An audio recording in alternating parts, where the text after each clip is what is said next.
நான் உன்னை கொன்னேன்னு வச்சுக்க, இந்த நிதியாண்டின் சிறந்த கேவலமான சாவு உண்டா இருக்கும்.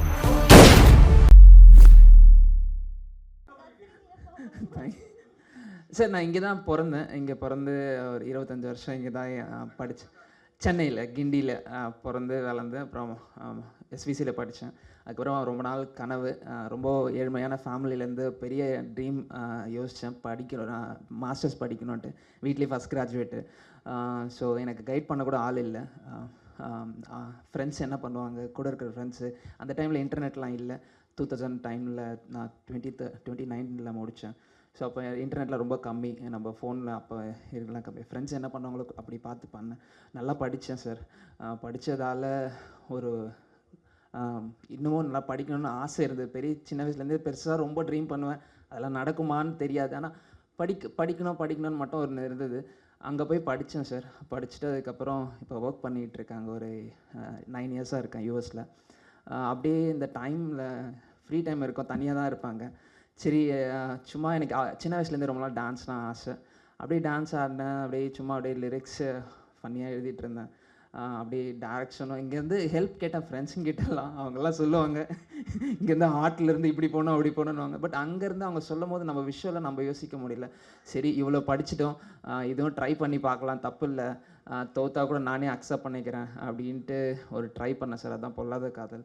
அதுக்கப்புறம் அப்படியே மச்சான் சுவாகம் ட்ரை பண்ணேன், டைரக்ஷன், லிரிக்ஸு அப்படி பண்ணேன். அப்புறம் இப்போது ஹாஃப் பாட்டில் ட்ரை பண்ணேன் சார். ஸோ இதுதான் என்னோடய பாத் சார்.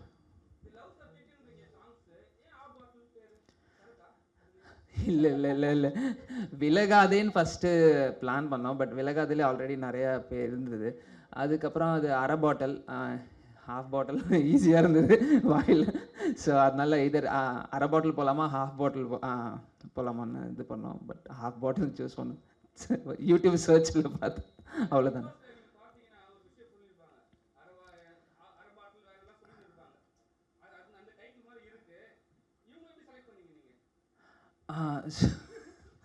நான் அப்படிலாம் இல்லைண்ணா, எனக்கு என் ஃபேஸ் நம்ம செட் ஆகணும். நான் சிலங்கோ பச்சு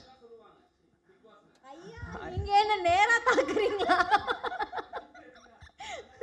ஐயா? அரை பாட்டில் எங்கே இருக்குது, விஷ பாட்டில் எங்கே இருக்குது? ஓ அப்படி இல்லை, இவங்க அது விஷ பாட்டில், அது வேற ஏதோ சீரீஸில், இவங்க இருந்த சீரீஸில் இல்லை. அப்படியா? இல்லை, அவங்க செம்ம ஸ்வீட்டு அப்படிலாம் இல்லை சார். ஜஸ்ட் எனக்கு ஒரு 2 பேர் மைண்டில் இருந்தது. அதில் ரவீனை தான் நான் ஃபஸ்ட்டு காண்டாக்ட் பண்ணேன். சுரேந்தர் அண்ணன் தான் ஹெல்ப் பண்ணார்.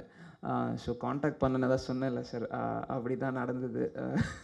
ஸோ லைக் சொன்ன டைம் லைக் லிட்ரலாக சார் ஒரு திங் அங்கே போய் கற்றுக்கிட்டேன் சார். யூஎஸில் போய்ட்டு சொன்ன டைமுக்கு போகணும், நம்ம சொன்ன கரெக்டாக. ஏன்னா நம்ம இந்தியன்ஸ் அங்கே என்ன சொல்கிறாங்கன்னா ஐஎஸ்டின்றாங்க, இந்தியன் ஸ்டாண்டர்ட் டைமுன்றாங்க. நம்ம ஒரு டைம் சொன்னால் இன்னொரு டைம் வருவாங்கன்றதால அது.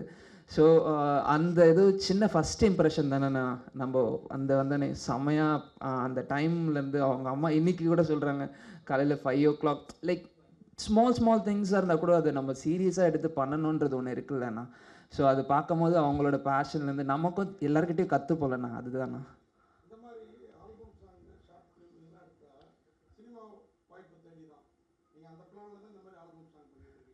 அண்ணா நான் அங்கே ஐடியில் ஒர்க் பண்ணுறேங்கண்ணா. இல்லை அதுதாண்ணா. அப்படின்ற ஒரு ஆசையிலெல்லாம் பண்ணலைண்ணா. எனக்கு இது கடவுளாக அப்படியே ஒன்று வந்துச்சு. எங்கள் அப்பா ஏதோ பின்னாடி பண்ண ஒரு இந்த மியூசிக் டைரக்டர் பையனுக்கு ஒரு ஹெல்ப் பண்ணியிருக்காரு. அந்த ஹெல்ப் அது எனக்கு அதுக்கப்புறம் அது தெரிஞ்சுது. எங்கள் அப்பா தான் எனக்கு காலேஜ் சீட் ஏதோ ஹெல்ப் பண்ணியிருக்காங்க. ஸோ அவன் சொல்லும் போது அப்பா தான் பண்ணார் அப்படின்னும் போது எனக்கு லைக் லிட்ரலாக ஏதோ காட் பிளெஸிங் மாதிரி அவனோட சாங் என்கிட்ட வந்துச்சு. அந்த சாங்கை சும்மா ட்ரை பண்ணி பார்க்கலாம், ஃபஸ்ட்டெல்லாம் நம்ம மூஞ்செல்லாம் பார்ப்பாங்களா அப்படின்னு நிறைய பேர் கிண்டல்லாம் பண்ணுவாங்க. சரி, இதில் என்ன இருக்குது, நமக்கு பிடிச்சி நம்ம ஒன்று பண்ணுறோன்னா அது பரவாயில்ல. நிறைய பேர் இப்போ நெகட்டிவ் வைப்ஸ் தான் அதிகமாக வருது. ஸோ பரவாயில்ல, இட்ஸ் ஓகே. லைக் நம்ம ட்ரை தானே பண்ணுறோம், தப்பு பண்ணி கற்றுக்க தானே நான் போகிறோம். ஸோ அதை கற்றுக்கிட்டா பரவாயில்ல, கிண்டல் பண்ணுறவங்க பண்ணிட்டு போட்டோம். அடுத்ததில் நான் அட்லீஸ்ட் கொஞ்சம் ப்ராக்ரெஸ்ஸாவது காமிக்கிறேன். அதுக்கப்புறம் கொஞ்சம் கொஞ்சமாக நான் ப்ராக்ரெஸ். ஆனால் மூவி அதெல்லாம் என்ன யோசிச்சு கூட பார்க்கணும். அப்படி ஒன்று வந்தால் கண்டிப்பாக சொல்கிறேன் நான்.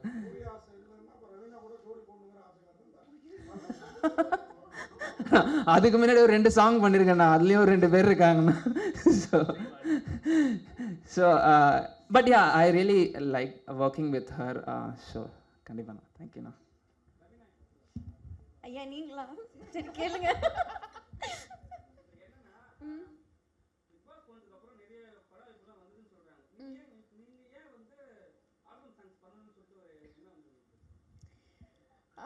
ஆக்சுவலி பிக் பாஸ் முடித்த உடனே நான் ஜோடி தான் பண்ணேன். மூவிஸ் அது வரைக்கும் எதுவுமே கமிட் பண்ணல. அண்ட் ஆல்பம் சாங்கும் நான் வந்து இது வரைக்கும் பெருசாக எதுவுமே பண்ணது கிடையாது. ஸோ இது வந்து எனக்கு ரொம்ப தெரிஞ்ச சுரேந்தர் அண்ணா வந்து சொன்னார். ஸோ அது மூலயமா தான் எனக்கு ஈவி அவங்கள தெரியும். ஸோ தெரிஞ்சவங்க மூலயமா வந்ததுனால ஸோ நம்பி பண்ணலாம் அப்படின்னு சொல்லி பண்ணது தான் இது.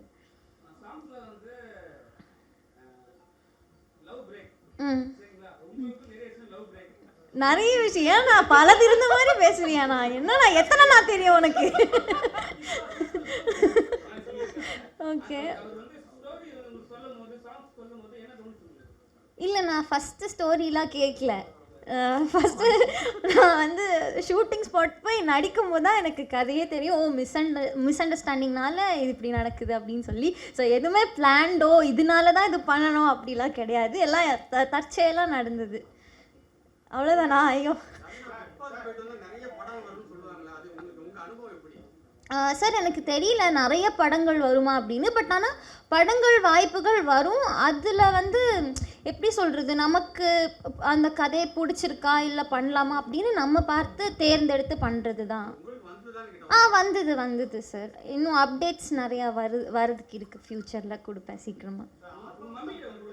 எங்கள் அம்மா பாவம் விட்டுருனானோ.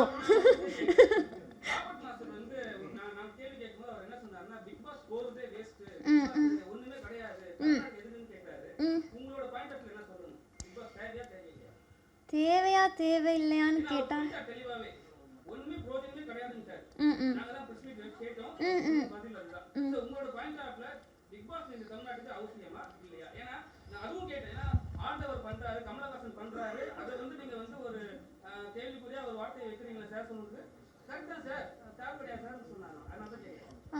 தேவையா தேவை கிடையாதான்றது வந்து எப்படி நான் சொல்ல முடியாது. பார்க்குற மக்கள் தான் அதை டிசைட் பண்ணும், அவங்களுக்கு அந்த ஷோ தேவையா தேவையில்லையான்னு. என் லைஃபுக்கு அது அவசியமா? ஒரு ஷோ நான் பண்ணிவிட்டு அதுக்கப்புறம் அது எனக்கு அவசியமே இல்லை அப்படின்னு சொல்கிறது வந்து தப்பாக இருக்கும். பண்ணுறதுக்கு முன்னாடி எனக்கு அது அவசியம் இல்லை அப்படின்னு சொல்லியிருந்தால் அது வேறு விஷயம். ஆஃப்கோர்ஸ் பிக் பாஸ்னால நிறைய பேருக்கு என்ன தெரிஞ்சிருக்கு அப்படின்னு நான் நினைக்கிறேன். ஸோ தேவை தான் கண்டிப்பாக. ஐயா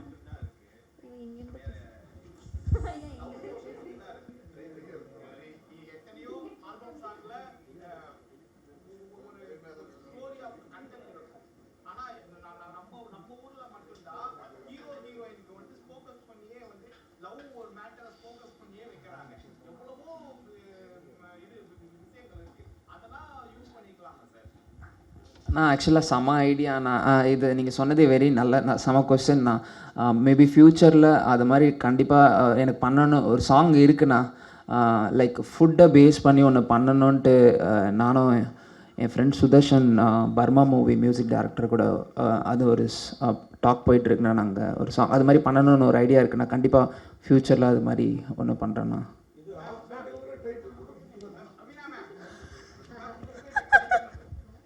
சொல்லுங்கண்ணா,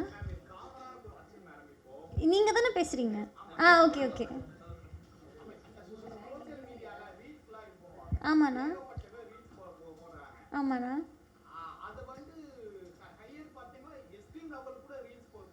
ஓகேண்ணா.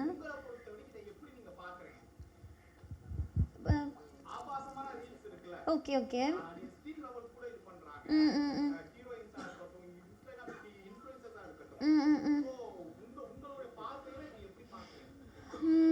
என்னை பொறுத்த வரைக்கும் ரீல்ஸ் ஒரு என்டர்டெயின்மெண்ட் தான். எல்லா பிளாட்ஃபார்முமே வந்து நம்ம யூஸ்ஃபுல்லாக யூஸ் பண்ணோன்னா அதோட குட் சைட் பார்க்க முடியும். ஸோ அதுதான் கரெக்டாக யூஸ் பண்ணால் அதில் நிறைய நல்ல விஷயம் இருக்குது. அது தப்பாக யூஸ் பண்ணால் அது தப்பாக தான் போய் சேரும். ஸோ இருக்கிற பிளாட்ஃபார்மை வந்து கரெக்டாக யூஸ் பண்ணணும் அப்படின்றது தான் என்னோட கருத்து. உங்களுக்கு ஈவி தான் ரொம்ப பிடிக்குமா?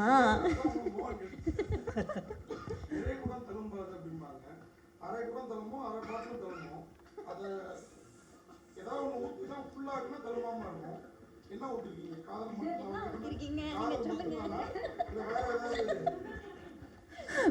நான் பயங்கரமாக கேட்குறீங்கண்ணா.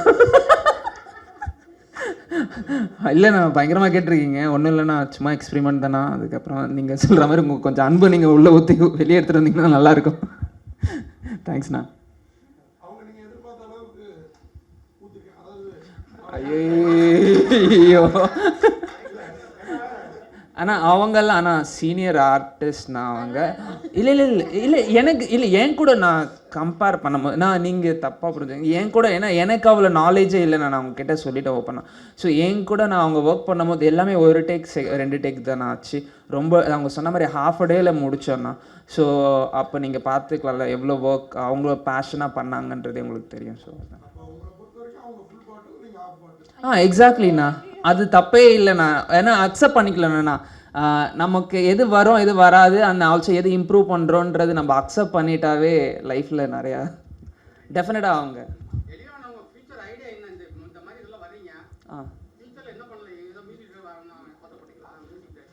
ஆனால் சின்ன வயசில் ரொம்பனா இதெல்லாம் ஆசை. நான் நம்ம கில்லி கோலி விளையாடிட்டு லைஃப்பில் ஒரு மூவி போகிறதுக்கே கஷ்டப்பட்ட பையனா.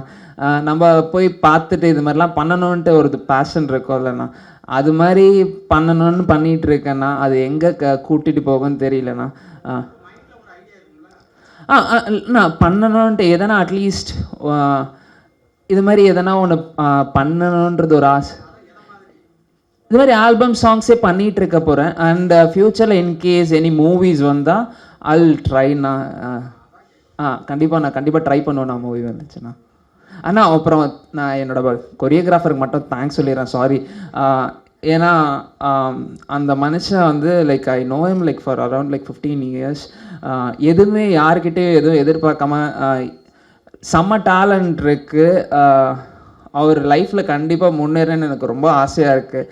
அது நான் மறந்துட்டேன். அவர் பேர் மணி மேன்சி. ரொம்ப தேங்க்யூ மணி. எப்பயுமே நான் எந்த டைம்லேயும் உங்கள் தம்பியாக அவங்க கூட எல்லாத்துலேயும் இருப்பேன். ஸோ அதை மட்டும் I just want to say here. High Reenu.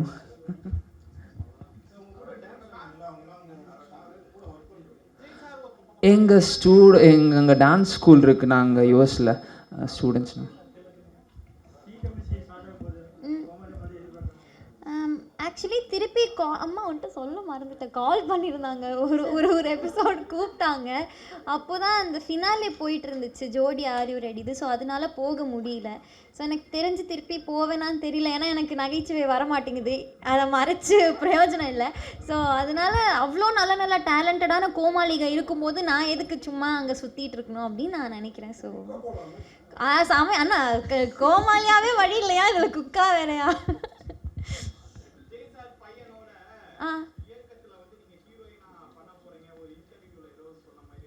ஐயா அந்த இன்டர்வியூவை நல்லா போட்டு பாருங்க.